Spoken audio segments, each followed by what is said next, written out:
Hello student, good morning to all of you. Today I study class 11 physics, motion in a straight line. Next video lecture. In previous video we study about graph, velocity time graph, distance time graph, and difficult questions, difficult theorem for position time graph and acceleration. Position time graph से acceleration हम लोग कैसे find करते हैं, acceleration positive होगा कि negative होगा, और सम न्यूमेरिकल्स ऑफ इट, उसके कुछ न्यूमेरिकल्स हम लोगों ने किया था. अब इस चैप्टर का लास्ट टॉपिक जो है वो है रिलेटिव वेलोसिटी. एक टॉपिक आपका ये बचा हुआ है, उसके बाद हम लोग न्यूमेरिकल्स करेंगे. Relative velocity,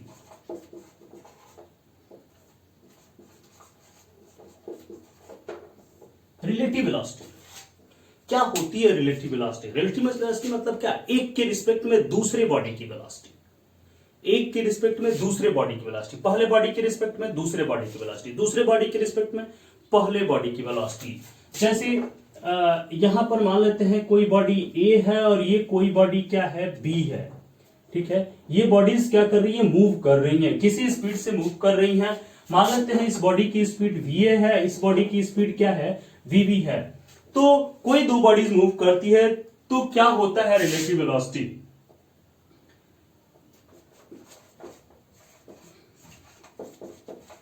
the relative velocity of object A, कोई भी ऑब्जेक्ट लेते हैं, ठीक है, of an object A with respect to, ठीक है, with respect to object B. किसी एक ऑब्जेक्ट के रिस्पेक्ट में दूसरे ऑब्जेक्ट की स्पीड अगर हम लोग लेते हैं, जैसे मान लीजिए, और इसमें मेन चीज जो होता है ना, आपका जो लिया जाता है वो फ्रेम ऑफ रेफरेंस लिया जाता है. क्या लिया जाता है? Frame of reference. ठीक है, फ्रेम ऑफ रेफरेंस में महत्वपूर्ण होता है फ्रेम ऑफ रेफरेंस, यानी जो ऑब्जर्वर है, ऑब्जर्वर कहां पर सिचुएटेड है, वेयर सिचुएटेड,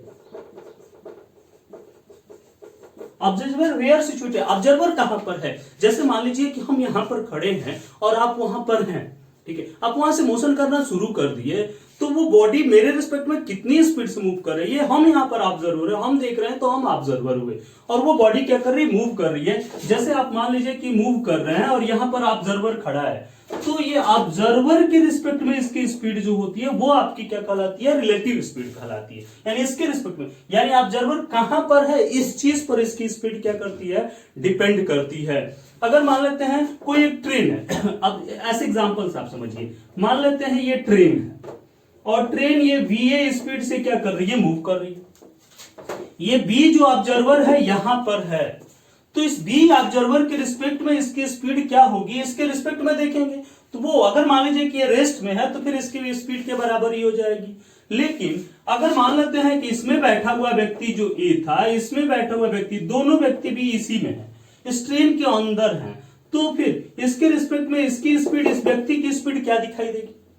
ये इसमें किसी व्यक्ति बैठे हुए ए व्यक्ति को देख रहा था, तो उसकी स्पीड आपको va लग रही थी, जितनी स्पीड ट्रेन की थी उतनी इसके रिस्पेक्ट में रिलेटिव वेलोसिटी थी. लेकिन दोनों व्यक्ति अगर ट्रेन के अंदर में बैठ जाए, यानी फ्रेम ऑफ रेफरेंस भी वहीं पर है, तो ये क्या होगा, रेस्ट में होगा कि नहीं होगा, ये रेस्ट में आपको लगेगा. या दूसरा चीज देखते हैं, जैसे आप वो देखते होंगे ब्रेक डांस, जो ऐसे डांस करता है, राउंडिंग टेबल, ठीक है, आप मेले में जाते हैं, देखते होंगे वहां पे, तो क्या होता है, यहां पर कोई व्यक्ति खड़ा हो जाता है, देखे होंगे एक व्यक्ति यहां पर क्या हो गया, खड़ा हो जाता है, ठीक है, इसके ऊपर एक व्यक्ति यहां पर खड़ा हो जाता है. और अगर आप यहां बाहर से देखते हैं, बाहर से देखते हैं तो क्या लगता है, यहां पर बाहर से आप देखें, outside of the rounding table, rounding table के आउटसाइड आप देखते हैं तो we situated outside the rounding table and a man is standing on moving rounding table. Then we have to find, हम ये देखते हैं, क्या देखते हैं, we see that कि ये जो व्यक्ति है वो क्या कर रहा है, बहुत तेजी से मूव कर रहा है, नहीं बाहर से हम देख रहे हैं तो ये लग रहा है कि ऑब्जेक्ट क्या कर रहा है, मूव कर रहा है, उसकी स्पीड कुछ हो गई। लेकिन अगर हम भी यहीं पर खड़े हो जाए, यहां पर हम भी खड़े हो जाए, हमको क्या लगेगा, ये व्यक्ति तो हमेशा यहीं पर है, चेंज इसका पोजीशन हो ही नहीं रहा है टाइम के रिस्पेक्ट। समझ में आया? तो टाइम के रिस्पेक्ट में किसी बॉडी, टाइम कांस्टेंट होता है, टाइम चेंज नहीं हो, टाइम के रिस्पेक्ट में एक्स वाई जेड एक्सिस में कौन व्यक्ति कहां पर है, हमको अभी एक्स से ही मतलब है, एक ही एक्सिस से, वो तीनों एक्सिस वाला बाद में बताएंगे, ठीक है, जब प्लेन पढ़ेंगे। अभी तो स्ट्रेट लाइन पढ़ रहे हैं, केवल वन डायमेंशन, ठीक है, ये मोशन इन वन डायमेंशन केवल बता रहा है। तो ये क्या होगा, इसके रिस्पेक्ट में इसके पोजीशन में क्या चेंजिंग हो रही है, वो जो बताता है वही आपकी क्या होती है, रिलेटिव वेलोसिटी होती है। ठीक है, समझ में आया कि नहीं यार? तो ये चीजें होती हैं रिलेटिव वेलोसिटी, ऐसे आपको क्या करना है, समझना पड़ेगा। वो उसमें फ्रेम ऑफ रेफरेंस जो होता है बहुत महत्वपूर्ण रोल अदा करता है। ठीक है, इज द वेलोसिटी, ठीक है, is the velocity of object A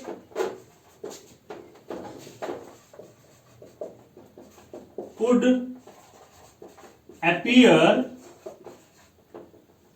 A-P-P-E-R, ठीक है, appear to have an observer, to have an observer. देखिए अभी मैंने बताया था कि किस चीज पर डिपेंड करता है, केवल और केवल ऑब्जर्वर पर डिपेंड करता है। ऑब्जर्वर सिचुएटेड ऑन ऑब्जेक्ट,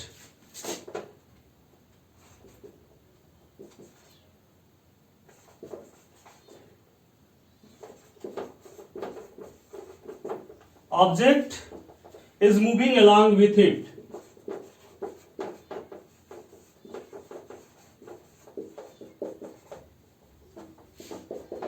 समझना? यानी रिलेटिव वेलोसिटी उस चीज पर डिपेंड करती है, जो भी सारी चीजें थी मैंने आपको लिख दिया। मैंने कहा कि ये फ्रेम ऑफ रेफरेंस पर डिपेंड करता है, ये फ्रेम ऑफ रेफरेंस पर, यानी ऑब्जर्वर कहां पर है, ऑब्जर्वर कहां पर है उस चीज पर डिपेंड कर रहा है। ऑब्जर्वर उस ऑब्जेक्ट के पास साथ मूव कर रहा है उसके, या जो है वो कहीं पर रेस्ट में है, इस चीज पर डिपेंड करती है उसकी रिलेटिव वेलोसिटी। रेस्ट में है तो स्पीड चेंज हो जाएगी। समझ में आया कि नहीं आया? तो ये चीजें हुई, यानी किसी भी बॉडी, ठीक है, relative velocity of A with respect to B,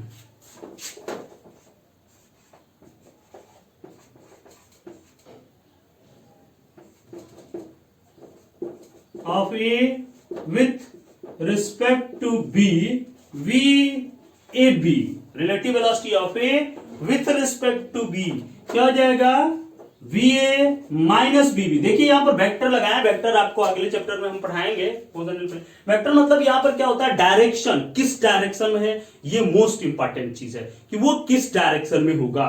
ठीक है, दोनों देखिए एक ही डायरेक्शन में है, दोनों पॉजिटिव होंगे, लेकिन अगर दोनों डायरेक्शन अपोजिट हो गए तो फिर एक का डायरेक्शन नेगेटिव हो जाएगा। ठीक है, VAB equal to VA minus BB। अब क्या, relative velocity of B with respect to ऐसे लिख दिया, WR लिख दिया, विथ रिस्पेक्ट टू A क्या हो जाएगा, VBA हो जाएगा। यहां पे VBA equal to VB minus BA, यहां पर भी वेक्टर लगाया, मतलब डायरेक्शन इंपॉर्टेंट है, इसमें डायरेक्शन को हम लोग को क्या करना पड़ेगा, दिखाना पड़ेगा ये चीजें। तो ये क्या हो जाएगा, VB माइनस VA। तो ये हुआ relative velocity of two object A with respect to B। अगर मान लेते हैं कि दोनों बॉडीज जो हैं, एक बॉडी A इधर की तरफ मूव कर रही है और दूसरी बॉडी B इधर की तरफ मूव कर रही है, B इधर की तरफ मूव की, ये VA स्पीड से, ये A लिख लो इसमें, और ये क्या BB स्पीड से, moving opposite direction, moving opposite direction, then VAB equal to VA minus BB। Direction देखिए क्या हो गया, अपोजिट डायरेक्शन में हो गया ना, तो VA minus BB opposite direction में है। ठीक है, तो ये क्या हो जाएगा, VA प्लस BB। ठीक है, VA प्लस BB हो जाएगा। ठीक है, तो ये हुआ VA प्लस BB, यानी moving in opposite direction, then velocity, relative velocity बढ़ जाती है। समझ में आया कि नहीं आया? तो इसको नोट करिए, फिर इस पर हम बताते हैं अभी आपको। हो गया, मिटा दें।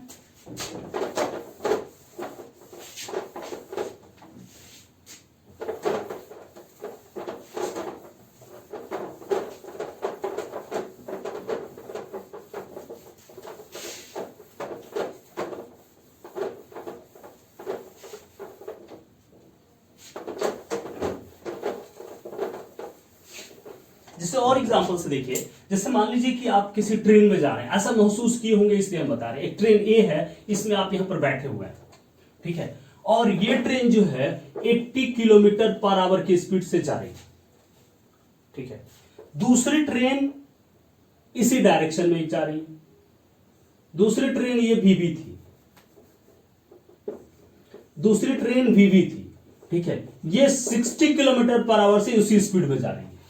अब क्या होगा, अब ये देखिए, एक 80 किलोमीटर पर आवर से ये दो ट्रेन है, ट्रेन एक की स्पीड वीए बराबर इतना और वीबी बराबर इतना, दोनों सेम डायरेक्शंस में मूव कर रही हैं। अब दोनों सेम डायरेक्शन में मूव कर रही हैं, तो इसमें बैठे हुए व्यक्ति को क्या लगेगा, इसमें बैठे हुए व्यक्ति को लगेगा कि ये ट्रेन हमारी स्पीड से थोड़ी सी ज्यादा स्पीड से जा रही है, ठीक है। कितने स्पीड से जा रही है, तो 80 माइनस 60 20 की स्पीड से, 20 उससे ज्यादा, क्योंकि 60 ये भी चला। अगर 1 घंटे में 1 आवर में 80 किलोमीटर ये चलता है, तो 1 आवर में 60 किलोमीटर ये चलेगा। डिफरेंस कितना होगा, 20 का ही होगा, ठीक है। तो ये क्या हो जाएगा, वी ए बी, ए का बी के रिस्पेक्ट में अगर लेते हैं तो V A minus V B 80 minus 60 equal to कितना, 20 किलोमीटर पर आवर। लेकिन अगर वी बी ए लेते हैं, क्या लेते हैं, वी बी ए, तो क्या हो जाएगा, V B A equal to V B minus B A 60 minus 80 minus 20 kilometre per hour. यानी ए वाले को लगेगा कि ये 20 किलोमीटर हमसे क्या है, पीछे है, यानी बहुत धीमे चल रही है, ठीक है, यानी 20 किलोमीटर पीछे की तरफ ये भाग रही है। इसका मतलब माइनस 20 किलोमीटर ये हुआ कि ए वाले को लगेगा ना कि ये पीछे की तरफ 20 किलोमीटर पर आवर से चल रही है। लेकिन यही क्या था, ये 80 किलोमीटर पर आवर की स्पीड से ये ट्रेन इधर जा रही है और दूसरी ट्रेन बी जो थी वो 60 किलोमीटर पर आवर की स्पीड से अपोजिट डायरेक्शन में जा रही है। अब क्या लगता है, आप खुद देखे होंगे, ऐसा महसूस किए होंगे, आप 80 किलोमीटर पर आवर की स्पीड से इस ट्रेन में बैठ के जा रहे हैं और जब 60 किलोमीटर पर आवर से स्पीड से ट्रेन इधर की अपोजिट डायरेक्शन में जाती है ना, तो आपको क्या लगता है, आपको ऐसा लगता है ना कि ये ट्रेन बहुत ज्यादा स्पीड से जा रही है। इस ट्रेन की स्पीड क्या है, बहुत ज्यादा, बहुत बढ़ गई इसकी स्पीड। लेकिन वास्तव में क्या था, इस ट्रेन की स्पीड क्या है, आपकी ट्रेन की स्पीड से कम है, ठीक है। लेकिन आपको क्या लगा कि इस ट्रेन की स्पीड क्या हो गई, अधिक होगी, क्योंकि अपोजिट डायरेक्शन में जा रही है, वेलोसिटी दोनों क्या हो जाएंगे, ऐड हो जाएंगे। अभी आपको मैंने बताया था, ठीक है, कैसे होंगे वो अभी दिखा रहे हैं, ठीक। इसीलिए आपको क्यों ऐसा हुआ, क्योंकि 1 घंटे में 80 प्लस 60 इनके बीच का डिफरेंस कितना हो गया, 140 किलोमीटर हो जाएगा ना, यानी, और इनके बीच का डिफरेंस कितना था, 20 ही था। समझ में आया कि नहीं। तो ये जब दोनों अपोजिट डायरेक्शन में हो गए, अपोजिट डायरेक्शन में जब दोनों हो गए, तो क्या हो जाएगा, ये वी ए बी, ए का बी के रिस्पेक्ट में V A minus V B, यही होगा। तो वी ए कितना हो गया, 80 माइनस माइनस 60, अपोजिट डायरेक्शन है तो माइनस हो जाएगा। वी बी इक्वल टू ये क्या, माइनस 60, अपोजिट डायरेक्शन है ना, अपोजिट डायरेक्शन मतलब माइनस, नेगेटिव होता है। तो ये क्या होगा, 80 माइनस 60, यानी 80 डायरेक्ट भी लिख सकते थे, फार्मूला बता चुके हैं, ठीक है। लेकिन यहां डायरेक्शन लगाए तो माइनस हो जाएगा, अपोजिट डायरेक्शन मतलब माइनस। 80 प्लस 60, अगले चैप्टर में इसको और अच्छे तरह से बताएंगे। 140 किलोमीटर पर आवर, यानी इसकी स्पीड कितनी हो गई, भी 140 किलोमीटर पर आवर की स्पीड से, यानी उसको लगेगा कि ये गाड़ी किस स्पीड से जा रही है, 140 किलोमीटर पर आवर की स्पीड से जा रही है, तेजी से। तो क्या यहां पर हुआ, यानी स्पीड हमको बढ़ती हुई दिखाई दी, हमको लगा कि ये और इसे, अच्छा इस ट्रेन में बैठा हुआ ना, तो लगेगा इसको ये स्पीड ज्यादा है, इसमें बैठे हुए व्यक्ति को लगेगा इसकी स्पीड ज्यादा है। तो ये हुआ आपका क्या, रिलेटिव वेलोसिटी का कॉन्सेप्ट। ऐसे क्वेश्चंस को हम लोग क्या करते हैं, सॉल्व करते हैं, ठीक है, ठीक है। ये देखते हैं, तो जैसे मान लेते हैं कि एक थीफ है, ठीक है, एक क्वेश्चन है लिखा, ऐसे बताएं क्या, ठीक है, एक थीफ है, ठीक है, moving with speed of 10 metre per second, thief moving with speed of 10 metre per second and a police man moving chasing with speed of 20 metre per second, ठीक है। Distance initial, distance between P and T and police and thief is 100 meter, ठीक है। What time police catch it? When police catch it, ठीक है। ऐसे question एक माने बनते हैं, ठीक है। चलिए ये देखिए, ये पुलिस है और ये क्या है, थीप है। इनके बीच की डिस्टेंस कितनी है भाई, 100 मीटर इनके बीच की डिस्टेंस हो गई, ठीक है। इनके बीच की डिस्टेंस 100 मीटर हो गई, तो ये 100 मीटर इनके बीच की डिस्टेंस है। ये इसकी स्पीड कितनी है, vt equal to 10 metre per second और vp equal to 20 metre per second, vp equal to 20 metre per second. ये सिंपल से आप कर सकते थे, इक्वेशंस ऑफ मोशन से भी इसको सॉल्व कर सकते थे। ऐसे चलिए अब रिलेटिव वेलोसिटी निकालते हैं, p का t के रिस्पेक्ट में, vpt, ठीक है, v पुलिस का इसके रिस्पेक्ट में, तो क्या हो जाएगा, vp minus vt, vp minus vt कितना हो गया, 20 माइनस 10 कितना, 10 मीटर पर सेकेंड की इसकी स्पीड हुई। चलिए s, इनके बीच का डिस्टेंस कितनी थी, ठीक है, एसपीटी इनिशियल कितना था, 100 मीटर, टाइम इक्वल टू क्या हो जाएगा, एसपीटी अपन वीपीटी कितना, 100 अपन 10 सेकेंड, 10 सेकेंड लगेगा, ठीक है, 10 सेकेंड लगेगा। कब, कितने दूर पर पकड़ेगा, वेयर इट कैच, एक क्वेश्चन और बढ़ा देते, वेयर इट कैच, कितने दूर पकड़ेगा, तो आराम से हो गया। स्पीड कितनी है, 20, 10 सेकंड में पकड़ रहा है, 22 है। यहां से 200 मीटर यानी चोर से 100 मीटर के डिस्टेंस पे, तो 200 मीटर के डिस्टेंस पर ये इसको क्या करेगा, कैच कर लेगा, ठीक है।